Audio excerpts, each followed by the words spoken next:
honored and privileged to have with us a very special guest who has been a strong advocate for education and the welfare of our community.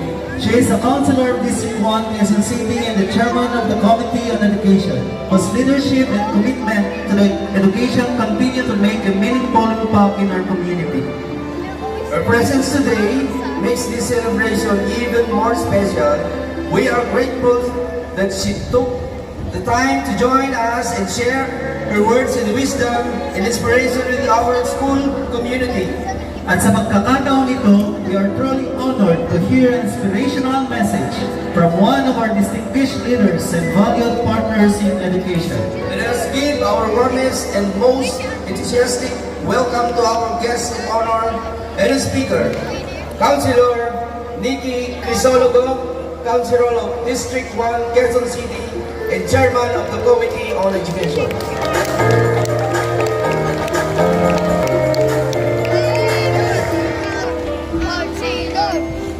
Hello, magandang hapon po sa inyo lahat.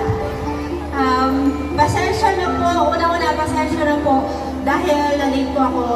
Galing lang po sa City Hall dahil napakaba po kasi yung mga meetings. Anyway, syempre unang-una magandang hapon po sa ating principal, Ma'am Janice. Malapit po. Syempre sa ating kapitana, ating birthday celebrator. Palakpakan po natin siya ulit. At sabihan natin ng happy birthday. Pwede ba?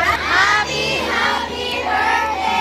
Happy birthday, Kapitana. Kapitana naman talaga na talagang nagmamahal sa inyong barangay, sa inyong eskwela. At sa ating mga birthday officials, kasama kayo ang guests, teachers, mga estudyante, magandang hapon po.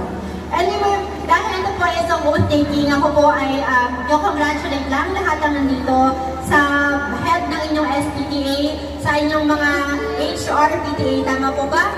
HRPTA na nandito sa mga kabataan na leaders din ng inyong paaralan. Congratulations sa inyong lahat dahil panibagong taon na naman ito. Alam ko, maraming kakailanganin sa inyong mga kapaaralan.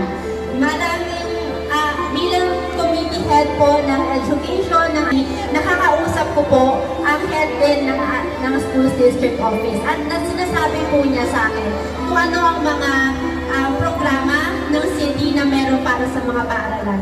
Pero alam ko po, minsan may mga pagkakataon na may mga pangangailangan pa rin na hindi agad o natutugunan ng ating city dahil ang dami rin ng mga paaralan at mga estudyante ng Quezon City. So sa pagkakataon po na yun, alam niyo naman po at sigurado po ako alam ng inyong SPTA, ng principal at ng ating kapitan, ng mga barangay officials na kapag may kailangan po kayo, kung kailangan po ninyo ng partner para sa mga proyekto ninyo, bukas po ang aking opisina sa City Hall. Letter lang po ang kailangan at bababa ko po dito kung ano po yung kare-request nyo na kaya ko rin po ibigay para sa mga paaralan. Ipapaalam ko na lang din po dahil nandito na lang din po ako.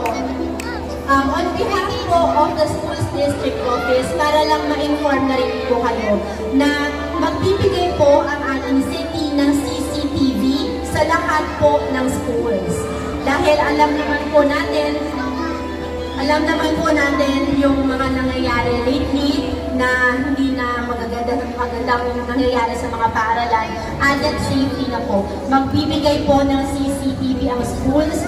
Magbibigay po sila this year ng ilang CCTV na ang para sa mga entrance, exit. Pero yung para sa loob ng school, iba-budget din po nila yan. At sana by first quarter of next year, malagyan po lahat ng mga corridors ng inyong mga paaralan. So yun lang po, isa pong programa po na galing sa SDO. Napaka po kasi hindi po nakakaskate sa inyo agad. So nandito na po ako, sigurado po yan mabibigyan po ng safety para sa paaralan dahil yun naman po ang gusto ng ating city para sa lahat. So yun lang po, maraming salamat po and congratulations po ulit sa inyo lahat.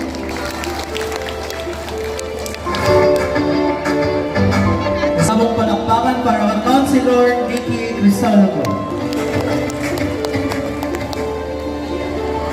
Once again, thank you, Councilor.